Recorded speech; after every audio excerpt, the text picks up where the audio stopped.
Guys, this is Tara Henry of D1Softball. I'm Michaela Chester.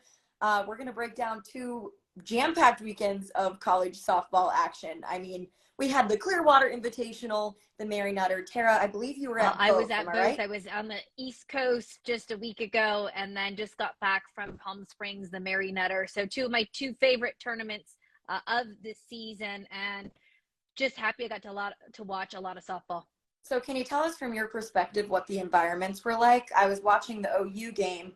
It looked like the crowd was absolutely the gates packed. opened at 8 o'clock, and gosh, there was just lines all the way out the door. And I've been to the Mary Nutter for almost 2 decades, and I would argue that that might have been the largest crowd that I've seen at the Mary Nutter. It was almost 10 deep on both sides, and 10 deep on both sides, and UCLA fans, OU fans, just incredible, that atmosphere. I don't think it can be replicated anywhere across the country. Loads of travel ball teams, parents, families, future D1 softball players, just an incredible atmosphere. And at the start of the game, it had this really big feel. It had a really big Women's College World Series feel. And those of you that watched it throughout the game kind of diminished, but still an incredible atmosphere and two heavyweights going head to head, and just fun to watch. So that's exactly where we're going to start this conversation. Got to talk about the Oklahoma UCLA game. I mean, it was absolutely insane.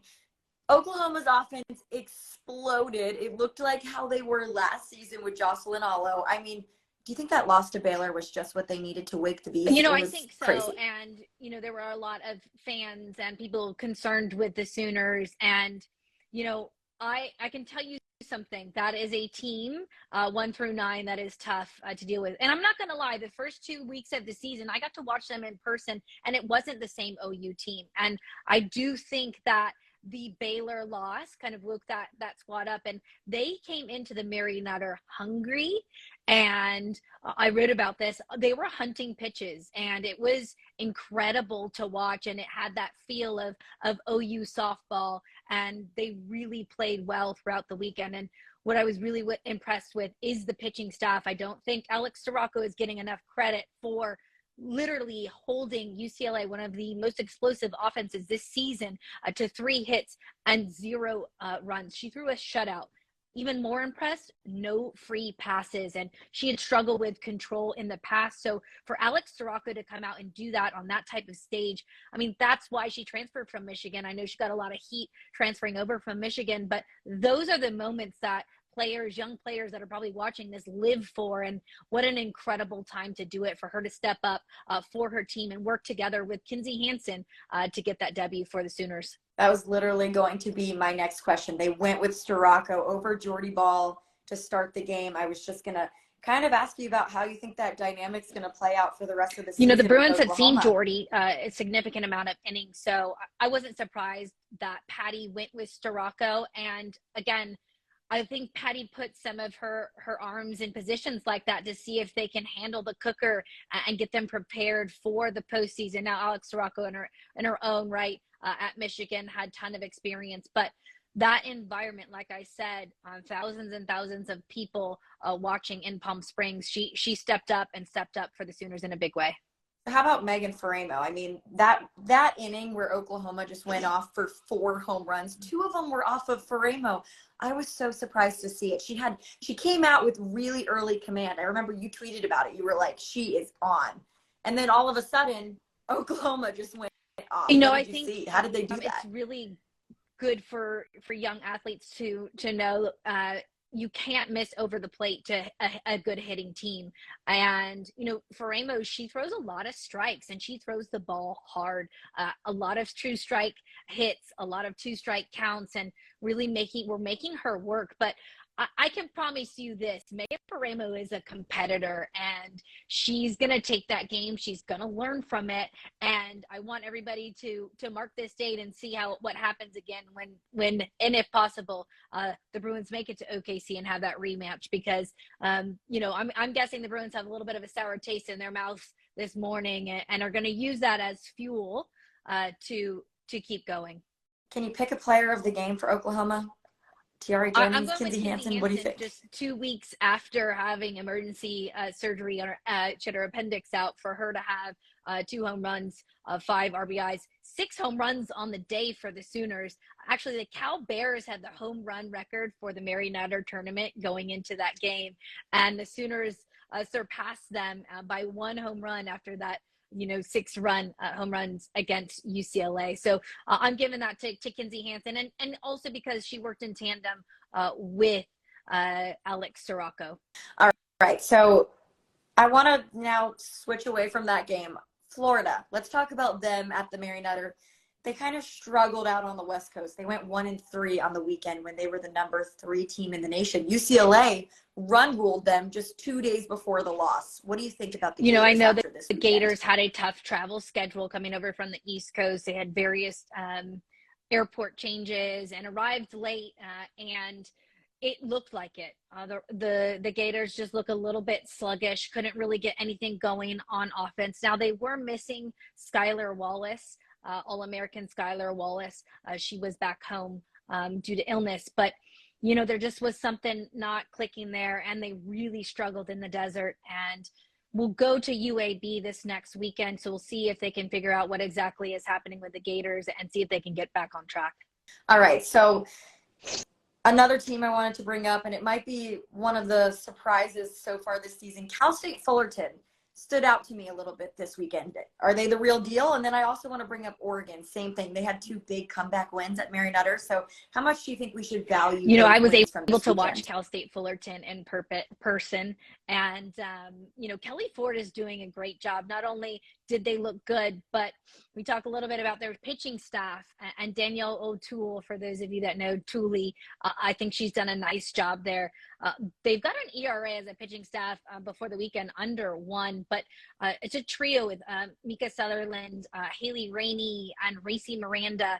They really did a nice job, and Delgadillo at the top, and Hannah Becerra. So I actually voted in my poll for the Cal State Fullerton Titans to be in the top 25 this week. They received. That was going to be my next question. Yeah, they are, and I'm sorry, my audio is like, someone is asking if I can let her finish the question. I'm not quite sure what you mean by that, but I see you and I hear you. Yes. So let me jump in and just tell everybody that's watching, Instagram sometimes has a little bit of a glitch where it makes it seem like I am talking too long and Tara is cutting me off, but I promise she's not. It's just the way that it's relaying the feed. So she's not cutting me off every single question. So maybe, Tara, we're going to have to give like an awkward pause in between each of my questions just so it doesn't seem like you're cutting me off. So yes, I think the Cal State Fullerton Titans are a team to watch. And again, the Oregon Ducks, Stevie Hansen, oh my gosh, she had an incredible weekend along with that offense, and was able to sit there, watch Ellie Bunker hit one out, and really clicking again on all cylinders, and excited to see Melissa Lombardi get that team going up in Eugene.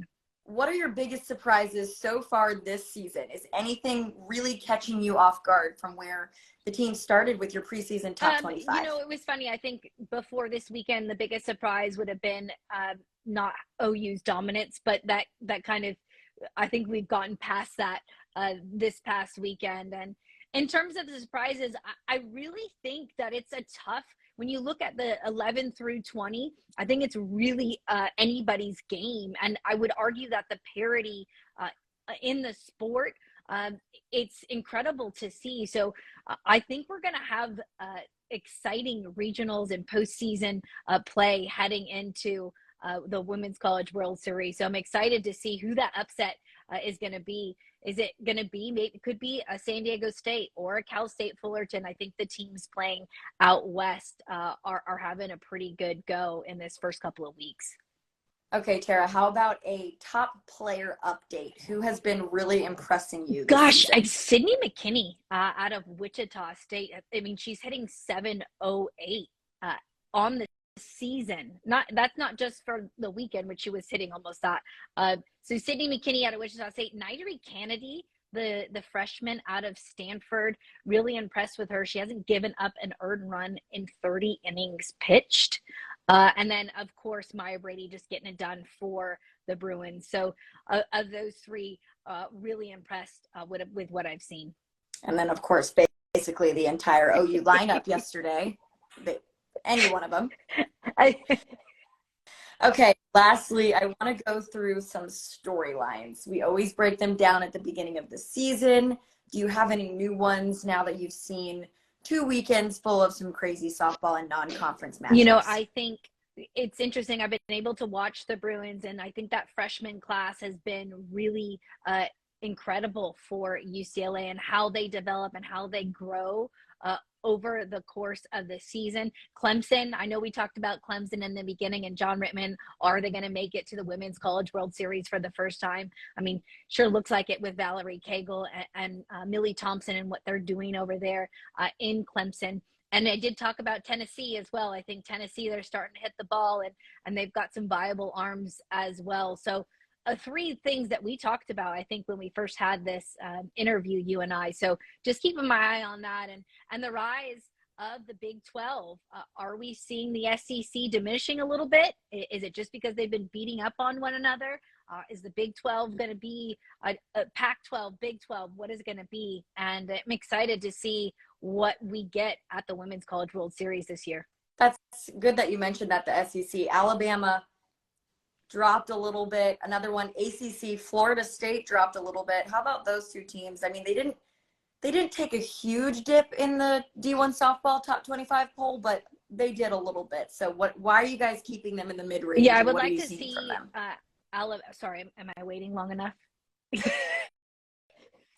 I would like to see Alabama be a little bit more consistent. Obviously, a loss this past weekend, another unranked loss. And Florida State, they've got all the tools and have proven over time that they can get it done and make it to the Women's College World Series. But again, those two got our eyes on both of them. But Lonnie Alameda, I can't say enough about what she does with her pitching staff. And what I love about Lonnie is she's preparing her staff for the postseason. So what she does now is directly preparing them for the postseason. And I think that is why they become successful or are successful year in and year out.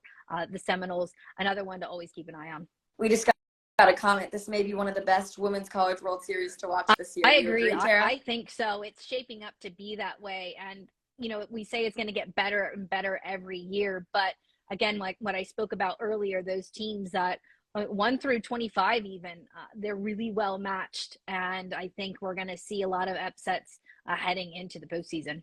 Absolutely. Well, Tara, thank you so much for joining me. Apologies, everybody, for a few of those Instagram technological glitches, but we got through it. Thanks, everybody, for joining, and appreciate Thanks so much for having me, Michaela.